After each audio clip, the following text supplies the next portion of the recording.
Even अभी मैं एक न्यू ड्रामा लेकर आई होप आप लोग को ये अच्छा लगेगा। अगर अच्छा लगे तो प्लीज मुझे कमेंट सेक्शन में जरूर बताइएगा। चलिए शुरू करते हैं। ड्रामा के स्टार्ट में हम देखते हैं कि एक जो है टाइगर को दिखाया जाता है जिसकी 9 टेल होते हैं और वो किसी चीज से डरकर भाग रहा होता है। पता चलता है कि उसके पीछे बहुत सारे लोग पड़े हुए हैं और उसे एक तरफ दौड़ा रहे हैं। यहाँ पर टाइगर को दिखाया जाता है कि वो एक जगह पर जाकर रुक जाता है। उसके सामने खाई होती है, वो भी आग से जलती हुई खाई। उसके पास कोई रास्ता नहीं बचता है सिवाय उन लोगों से लड़ने की जो सामने अभी तक जितने लोग खड़े हुए हैं। तो यहाँ पर टाइगर अपनी जान बचाने के लिए उन लोगों के सामने कूद जाता है। वहाँ पर टाइगर और वो जितने भी मनुष्य जाति के लोग होते हैं उनकी बहुत भयानक लड़ाई होती है। टाइगर जीतने ही वाला होता है वहाँ पर कि अचानक से इसको तीर लगता है और वो टाइगर जाकर खाई में गिर जाता है। यहाँ पर हम एक लड़के को देखते हैं जो कि उसे मारा होता है। ये कौन है वो तो हमें आगे पता चलेगा। हम टाइगर को देखते हैं जो कि जमीन पर पड़ा हुआ होता है। वो टाइगर फीमेल टाइगर होती है, लेकिन जब वो ह्यूमन रूप लेती है टाइगर तो वो प्रेग्नेंट होती है। अपने पेट पर हाथ रखती है और वहाँ पर एक क्यूट से बेबी को दिखाया जाता है जो कि अभी सिर्फ सांसें ले रहा होता है। अब मैं इस ड्रामा की थोड़ी सी स्टोरी आप लोगों को क्लियर कर देती हूँ जिससे आप लोगों को ना कंफ्यूजन ना हो। यहाँ पर बताया जाता है कि बहुत समय पहले एक ओरिएंटल महाद्वीप था जिस पर बहुत बड़े पैमाने पर राक्षसों ने कब्जा कर रखा था। वहाँ पर जितने भी लोग थे दुखी थे, पीड़ित थे, शांति बनाए रखने के लिए वहाँ पर 5 दानव हत्यारे जो थे और साथ में वहाँ के जो दानवों के राजा थे। उन 5 दानव डीमन को लेकर वो लोग पीक वैली पर गए। यहीं पर दानव पैदा होते थे। जो ओरिएंटल महाद्वीप के लोग थे ना उन्होंने लोगों को बचाने के लिए अपना बलिदान कर दिया और जिस टाइम डीमन एम्परर को मारा गया ना वो खून पाताल सागर में बदल गया। पूरी दुनिया को जैसे तहस नहस कर दिया गया। उसके बाद कुछ लोग बचे थे और इन लोगों को ना 3 टुकड़ियों में बांट दिया गया। जो पहली टुकड़ी थी उसे फुलोंग बोलते हैं, दूसरी टुकड़ी को कियोनो बोलते हैं, तीसरी टुकड़ी को जुलैन बोलते हैं। हम देखते हैं जो पाताल सागर है ना उसको चारों तरफ से सील कर दिया गया। वहाँ पर 1000 फॉर्मेशन लगाई गई है ताकि वो लोग कभी इस कॉन्टिनेंट पर अटैक न कर पाए। रेड मोती है जो कि चारों तरफ से उसको घेरे हुए है और उसके जरिए ही वहाँ पर डीमंस को आने से रोका जाता है। अब हम मार्केट का सीन देखते हैं जहाँ पर एक स्टोरी टेलर वहाँ पर स्टोरी सुना रहा होता है। 500 साल पहले यहाँ एक 9 टेल टाइगर को देखा गया था जो है पाताल सागर में गिर गया था। उसके बाद उसका कुछ पता नहीं चला। ऐसा लगता है कि वहाँ पर वो जलकर खाक हो गया। हम एक लड़के को देखते हैं जो कि ये स्टोरी सुन रहा होता है कि कुछ सैनिक एक डीमन के पीछे पड़े हुए होते हैं, कहते हैं रुक जाओ और ना मेरे से बुरा कोई नहीं होगा, रुक जाओ। लेकिन वो डीमन बहुत ही स्पीड में भाग रहा होता है। तो उस लड़के को जो कि चाय पी रहा होता है और वो उस डीमन के पीछे पड़ जाता है और वो डीमन जितने तेज भाग रहा होता है उतने तेज वो लड़का भी भाग रहा होता है और अचानक से डीमन पर अटैक कर देते हैं। हमारे ड्रामे के मेन लीड क्यू शाओयाओ जो कि कमांडर ऑफ व्हाइट कैंप के इंपीरियल डेमोनोलॉजिस्ट हैं। बताते हैं कि ये बहुत ही कनिंग डीमन है, बहुत मुश्किल से पकड़ में आया है। लेकिन तभी वो डीमन एक औरत को पकड़ लेता है। उसके हाथ में एक बेबी होता है। कहता है मुझे छोड़ दो वरना इस बेबी को यहीं पर मार दूंगा। इस पर क्यू शाओयाओ बोलता है कि ठीक है मार डालो, मुझे कोई फर्क नहीं पड़ता। तुम 100 लोगों को भी मार दोगे ना तब भी मुझे कोई फर्क नहीं पड़ेगा। तो उस लेडी का हस्बैंड होता है, कहता है प्लीज मेरी मिस को बचा लो। कहता है मार डालूंगा। कहता है मैं तुम्हें छोड़ूंगा नहीं। वहाँ पर उसके ऊपर तलवार से अटैक करता है। उसके पास एक और जादू होता है जिसके जरिए वो पर्पल गोल्ड वोल्फ फेयर वाले ग्रेट मास्टर उसके पास रहते हैं जो कि उसकी एक छड़ी में है। वो जाकर उसको बचा लेते हैं। बेबी हंस रहा होता है। तो सैनिक आ जाते हैं। पता चलता है कि महल में कुछ गड़बड़ हो गया है। हम देखते हैं कि सारे बड़े बड़े लोगों को दिखाया जाता है जो कि वहाँ के हेड होते हैं। एक गड़बड़ हो गई थी। जो रेड पर्ल थी ना उसकी स्पिरिचुअल एनर्जी डिस्ट्रॉय होने लगी थी जिसकी वजह से डीमन का खतरा बढ़ता जा रहा था और वो जैसे जैसे ब्रेक होती जाएगी डीमन को खुला रास्ता मिल जाएगा। वो कभी भी उस कॉन्टिनेंट पर अटैक कर सकते हैं। तो उस रेड पर्ल को वापस लाना है। लेकिन सब लोग बहुत डरे हुए थे कि इतनी बड़ी मिस्टेक हुई कैसे, आखिर ये जांच पड़ताल में मिस्टेक हुई होगी। कहते हैं पहले हमें वहाँ पर एक चेक कर लेना चाहिए। कहते हैं ठीक है आर्ग्यू करने से बेहतर है कि हम लोग वहाँ पर जाकर चेक करें ताकि पता लगे कि ये फुलोंग बे पर हुआ क्या है। लेकिन जो क्यू शाओ की ग्रैंड माँ होती है और वहाँ पर जो किंग होते हैं उस रेड पर्ल के पास जाते हैं। कहते हैं ये हेवन और अर्थ द्वारा जोड़ी गई रेड पर्ल है। 500 साल से इसका लगातार फॉर्मेशन को ये क्रिएट की हुई है। इसकी प्योरिटी जो है ना यही यहाँ को सही कर सकती है। तो इसके लिए हम लोगों को जल्द से जल्द दूसरा रेड पर्ल ढूंढना पड़ेगा। कहते हैं लेकिन उसको ढूंढना आसान नहीं होगा। उसे ढूंढने जाने के लिए किसी अच्छे को जाना पड़ेगा। बेटी होती है कहती है मैं इसे ढूंढने जाऊंगी। ग्रैंड मदर कहती है मुझे लगता है क्यू शाओ को जाना चाहिए क्योंकि ये ज्यादा समझदार और शांत स्वभाव का है। क्यू शाओ को भेज दिया जाता है। जाने से पहले ग्रैंड मदर उसको एक ट्रीजर देती है। कहती है तुम जुक्यू माउंटेन पर जा रहे हो पर उस स्टोन को ढूंढने के लिए तुम्हें इस चीज की जरूरत पड़ेगी। तो जैसे वो ट्रीजर लेता है और वहाँ से चला जाता है। जाने से पहले कहता है कि मैं 5 साल में वो ढूंढ कर वापस ले आऊंगा। जंगल घुमा करता है, काफी टाइम बीत जाता है। फाइनली वो उस जगह पर पहुंच जाता है जहाँ पर वो रेड पर्ल होती है। जो उसको ट्रीजर मिला था ना उसके जरिए उस रेड पर्ल को वो ढूंढ लेता है, वहाँ से निकाल लेता है। कहता है इससे पहले कोई एविल चीज हम लोगों को ढूंढे, हम लोग को जल्द से जल्द महल की तरफ वापस चलना चाहिए। वो लोग महल की तरफ जा रहे होते हैं लेकिन खतरा कैसे ना आता। बीच रास्ते में ही देखता है कि वहाँ एक चीज उसके आगे आकर गिर गई है। तो पता चलता है कि ऊपर कोई आदमी लटका हुआ है। हेल्प कर दो, मेरी हेल्प कर दो। मैं तुम्हें हेल्प करता हूँ। जैसे उसको हेल्प करने के लिए आगे बढ़ता है ना कि उसका खुद ट्रैप में फंस जाता है और जितने सैनिक होते हैं अपने यहाँ बेहोश हो जाते हैं। पता चलता है कि ये जुक्यू माउंटेन का एक लड़का है जिसका नाम हुजी है। ये भी हमारे मेन लीड में से एक है। कहते हैं ये माउंटेन मुझे बिलोंग करता है, सब कुछ मुझे बिलोंग करता है और तुम मेरी इजाजत के बिना ये जंगल में कैसे घूम सकते हो। तुम्हें पता है ना कि तुम्हें इसकी सजा मिल सकती है। आज मौसम बहुत अच्छा है इसलिए मैं तुम लोगों को नहीं मारूंगा लेकिन मैं कुछ न कुछ चुराऊंगा जरूर। तो वहाँ पर पोटली रखी होती है। पोटली में वो रेड पर्ल देख लेता है और उसे लेकर जाने लगता है। लेकिन तभी ऊपर से क्यू शाओ आ जाता है। कहता है अरे आप ऊपर से कैसे छूट कर आ गए। कहता है जल्दी से वो रेड पर्ल मुझे दे दो। और वहाँ पर वो रोने लगता है मैं बहुत गरीब हूँ, मेरे पास कुछ खाने के लिए नहीं है, मेरी हेल्थ अच्छी नहीं, मैं जल्दी ही मर जाऊंगा इसीलिए मैंने ऐसा किया। ना तो मैं कोई चोर हूँ, ना तो मैं कोई डकैत हूँ, मैं कुछ नहीं, मैं एक अच्छा सा इंसान हूँ। 3 दिन से खाया भी नहीं है। मेरी सेकंड लाइफ के लिए मुझे छोड़ दीजिए। वहाँ से भाग जाता है। तुरंत ही क्यूचाओ देखता है कि रेड पर्ल तो उसमें है ही नहीं। अब वो हैरान रह जाता है, सैनिकों से कहता है तुम लोग वापस जाओ इसकी तरफ, मैं इसे ढूंढ कर आता हूँ। इधर हम देखते हैं उस लड़के को जो कि आ जाता है अपने गाँव में। वहाँ पर उसकी ग्रैनी होती है, मैं बहुत ही जल्दी मर जाऊंगी। नहीं ग्रैनी, आप तो बस मुझे अभी 18 साल की लगती है, मुझे छुओ ना, देखो ना मैं कितना हैंडसम हूँ। कहती है हाँ मेरा यूजी बहुत हैंडसम है। कहते हैं जैसे आप अनक जाते हैं तभी वहाँ पर बहुत सारे बच्चे भी आ जाते हैं। बच्चों से बात कर रहा होता है तभी बच्चे को वो रोते हुए देते हैं। कहते हैं क्या हुआ, रो क्यों रहे हो? कहता है मेडिसिन नहीं है मेरे पास। तो वो रेड पर्ल ना उस बच्चे को दे देता है, कहता है जाओ और कुछ खरीद कर खा लेना। फिर हम एक लड़की को देखते हैं जिसका नाम होता है झाओ किन, जो कि हमारे ड्रामे की मेन लीड है। वो एक रेस्टोरेंट में खाने जाती है, खाना खा रही होती है तो उन्हें बिल्कुल भी अच्छा नहीं लगता है। कहती है कितना गंदा खाना बनाया, मेरा तो बिल्कुल खाने का मन नहीं करता है। तो वहाँ पर एक दो आदमी बैठे हुए होते हैं जिन्हें ये बात बिल्कुल अच्छी नहीं लगती है, तो वो उसको पकड़ लेते हैं। जैसे वो पकड़ते हैं तो वहाँ पर उसका जो मार्शल आर्ट होता है ना वो बहुत अच्छा होता है। पटक पटक के क्या मारती है, इधर उधर घुमा घुमा के सब वहाँ से भाग जाते हैं। जो उस रेस्टोरेंट का ओनर होता है कहता है तुम तो कुछ अलग ही किस्म की लगती हो, कोई बिजनेस करे? कहती है आपके साथ? वो भी बिजनेस? कहता है कि हाँ बिजनेस नहीं करना चाहोगे मेरे साथ? कहती है ओके। तो अभी वहाँ पर पता चलता है कि वो डीमन है। अब वो डीमन से लड़ रही होती है, किसी तरह उससे लड़ती रहती है लेकिन वो काफी फुर्तीला डीमन होता है। एक तरफ मारती तो दूसरी तरफ भाग जाता है। थोड़ी देर में वो उसे मारने ही वाली होती है, तब तक वो हंसते हुए वहाँ से भाग जाता है। इधर हम एक लेडी को देखते हैं जो कि कुछ काम कर रही होती है और हम यहाँ पर यूजी को देखते हैं। वो यूजी की बहुत केयर कर रही है। वो कहता है कौन हो तुम, कौन हो तुम? पता चलता है कि वो सपने में है। कहता है कि तुम 10 साल से लगातार मेरे सपने में आ रही हो, कौन हो तुम, बोलो ना कौन हो तुम? पूरे गांव में आग लग गई है तो वो भाग कर जाता है, ग्रैनी को बचाता है।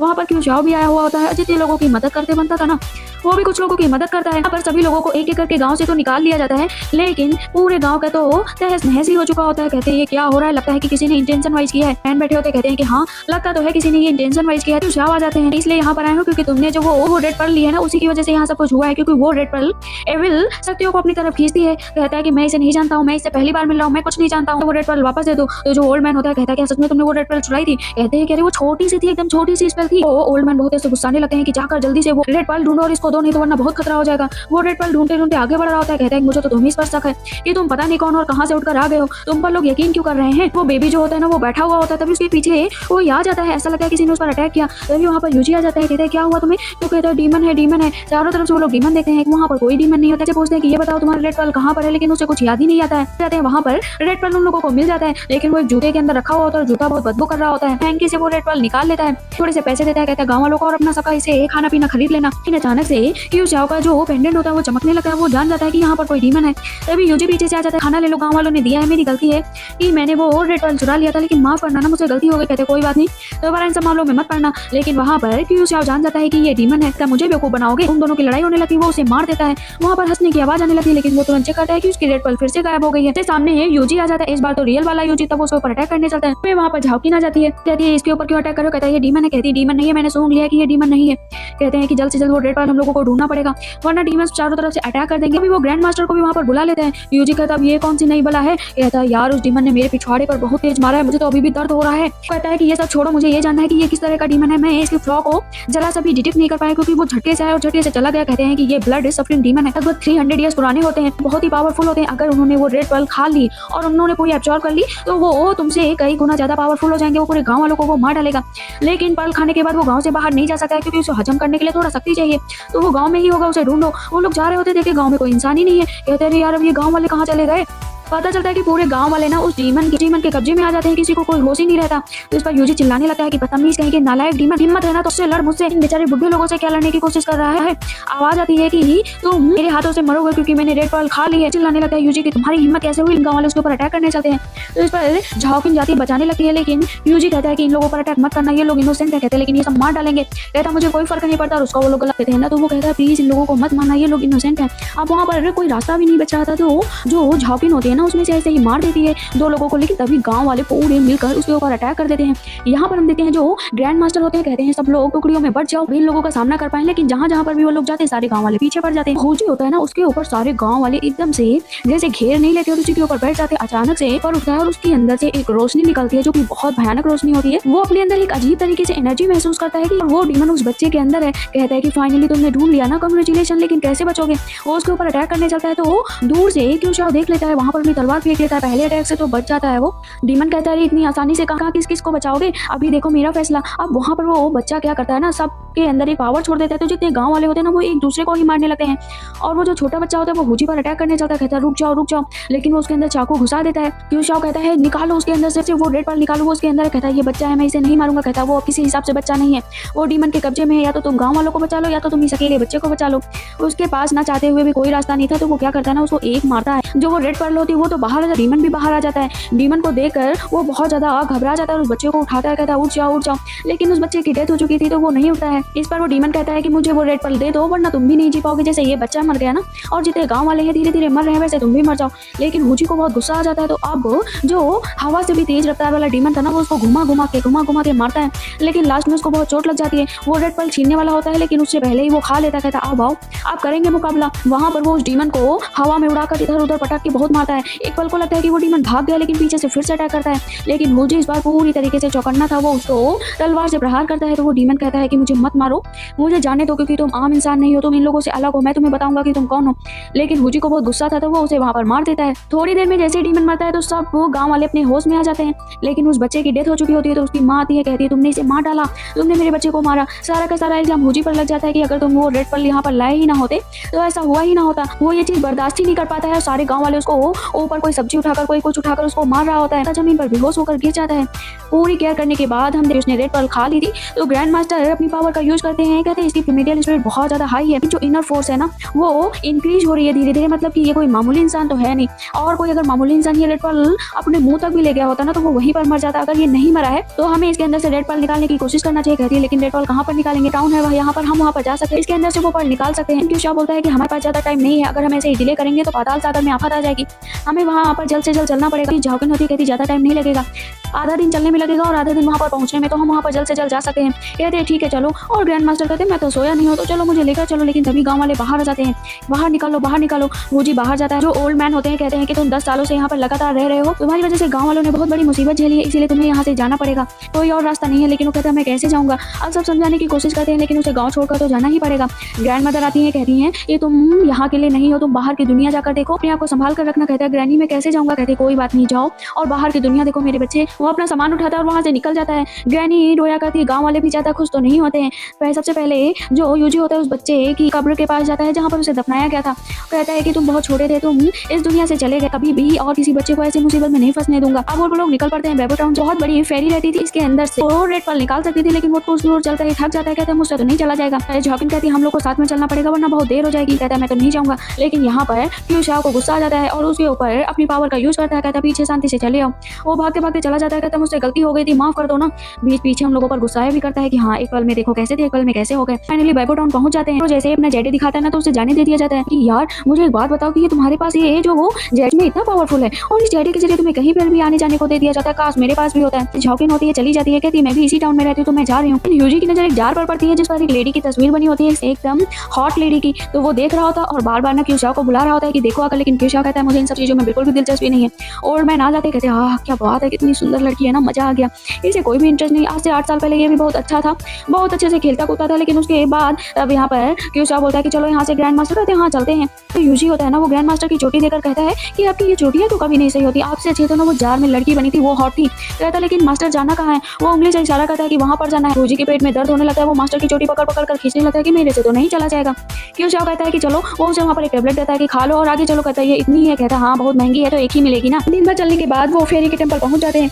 तब इस पर यूजी बोलता है कि आखिर ये इतनी ज्यादा महान क्यों है, मुझे बताओ ना। कहते आज से 500 साल पहले जो युद्ध हुआ था उसमें जो औजार बनाए थे ना वो इसी फेरी ने बना कर दिए थे। काश मुझे भी कोई हथियार बना कर देते जो मेरे काम है। कहते हैं हाँ अगर तुम इस काबिल होगे तो वो जरूर देगी तुम्हें। तभी दरवाजा खुलता है। कहते हैं आप कौन है, अपना इंट्रोडक्शन दीजिए। वहाँ पर अपना इंट्रोडक्शन देता है, उसके बाद अंदर जाने को कहा जाता है और उनसे आराम करने को कहा जाता है। कहते हैं कि अच्छा बताओ मास्टर। यूजी बोलता अच्छा बताओ मास्टर आप इस फेरी को इतना कैसे जानते हो, 500 साल पहले की थी, आप भी 500 साल पहले के थे, आप इतने बुढ़े हो चुके तो वो भी इतनी बुढ़ी हो चुकी होगी ना। कहते हैं कि सच में वो इतनी बुढ़ी होगी कैसी लगेगी। कहते नहीं ऐसा कुछ नहीं है, मेरी शक्ल ना शुरू से ही ऐसी है लेकिन वो यंग दिखती होगी। तभी वहाँ पर फेरी आ जाती है। फेरी येमी जो है ये भी एक डेमोलॉजिस्ट है जो कि डीमन को मारती हैं। कहते हैं क्या करने आए हो। तो येमी कहती है कि ठीक है मैं सब कुछ करूंगी लेकिन पहले मुझे इसके बैकग्राउंड के बारे में जानना है। तो वो बताता है कि मेरा कोई बैकग्राउंड नहीं, आज से 10 साल पहले मुझे कुछ लोगों ने जंगल में पड़ा हुआ पाया था, उसके बाद मैं उसी गाँव में रहता हूँ। कहते ठीक है, लेकिन तभी उन्हें एहसास होता है कि इसके अंदर रेड पर्ल है। वो निकालने की कोशिश करने लगती हैं, बहुत मेहनत करने के बाद भी वो रेड पर्ल नहीं निकलती है। तो वो जो ग्रैंड मास्टर होते हैं वो भी अपनी पावर का यूज करते हैं, दोनों लोग मिलकर नहीं निकाल पाते हैं। तो मास्टर येमी कहती है कि इसके अंदर पावरफुल डीमन ऑरा है। कहती क्या पावरफुल डीमन ऑरा, ऐसा कैसे हो सकता है? कहते हैं कि हाँ, ये डीमन ऑरा जो इसके अंदर है वो इस रेड पर्ल को बाहर नहीं निकलने दे रहा है। इसके लिए हमें कुछ और करना पड़ेगा ताकि हम इस डीमन ऑरा को खत्म कर सके। तो ग्रैंड मास्टर कहते हैं कैसे खत्म होगा, कोई तो रास्ता बताइए। एक रास्ता है, एक टूर्नामेंट है जो यहाँ पर रूल बनाए गए हैं, अगर कोई उस टूर्नामेंट को जीता तो तभी इसके अंदर से उस ट्रीजर के द्वारा डीमन ऑरा को खत्म किया जा सकता है। कैसा बोलता है लेकिन हमारे पास इतना टाइम नहीं है। कहते हैं टाइम कल ही टूर्नामेंट का पहला भाग है, अगर जीत गए तो ठीक है, रिंग में जाना पड़ेगा यूजी को। कहता है मैं तो नहीं जा पाऊंगा, लेकिन ग्रैंड मास्टर को खींच कर ले आते हैं। कहते हैं देखो तुम्हें वो खेलना तो पड़ेगा ही, क्योंकि बिना उसके तो तुम अपनी डीमन ऑरा को खत्म कर नहीं सकते हो। कहता है अरे यार बताओ, मैं इतना कमजोर सा लड़का हूँ, मैं उस रिंग में ना सब मुझे पटक पटक कर मारेंगे और मैं कहीं कर नहीं रहूंगा।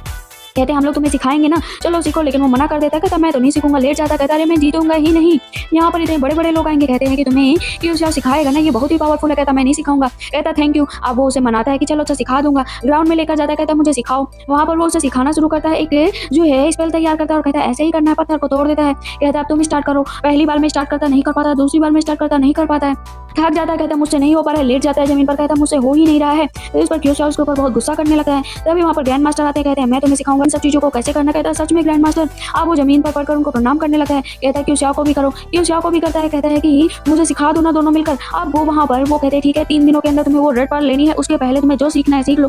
और इसी के साथ ये पार्ट फिनिश हो जाता है। आई होप आप लोगों को अच्छा लगा। अगर अच्छा लगा तो प्लीज लाइक, सब्सक्राइब और comment. Thank you so much, bye bye.